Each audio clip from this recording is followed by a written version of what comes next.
நம்ம ஒரு நாள் ஒரு ஃபோனா மாறிட்டோம்னா எப்படி இருக்கும்? ஆனா இது புதுசா இருக்குண்ணே, புதுசா இருக்கு.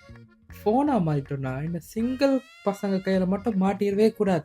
யா யா ஏன்னா அவங்க பண்றதே 3 விஷயம் தான்.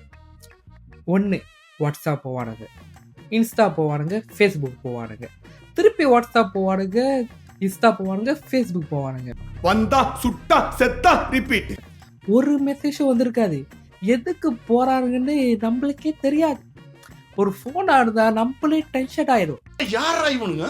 எங்கிந்திரா வந்துக்கிறானுங்க? அப்புறம் இந்த லவ்வர்ஸ் கையில கூட மாட்டக்கூடாது. ஏன்னா கால் பண்ணி பேசுவாங்க. 5 ஹவர் 6 ஹவருக்கு பேசுவானுங்க. நம்ம சூடா ஆயிடுவோம். அது வரைக்கும் பேசிக்கிட்டே இருப்பானுங்க. அப்புறம் என்ன பேசுவானுங்கன்னா, என்ன பண்ற சாப்பிட்டியா, என்ன பண்ற சாப்பிட்டியா, இவ்வளவுதான். இதை தவிர எதுவுமே பேச மாட்டானுங்க. வெக்கமா இல்ல. இந்த அங்கிள் ஆன்ட்டி கையில போனா நம்ம ரொம்ப பிரைட் ஆயிடுவோம். ஏன்னா பிரைட்னஸ் ஃபுல்லா கூட வச்சிருவானுங்க. இந்த ஃபாண்ட் எல்லாம் லார்ஜ், எத்தனை லார்ஜ் எல்லாம் பெருசு பெருசா இருக்கும். ஸோ ஒரு ஃபோனா இருக்கிறது எவ்வளோ கஷ்டம். அதுவும் இந்த ஜெனரேஷன்ல ஒரு ஃபோனா நம்ம மாறிட்டோம்னா நம்மளை போட்டு செஞ்சிருவானுங்க.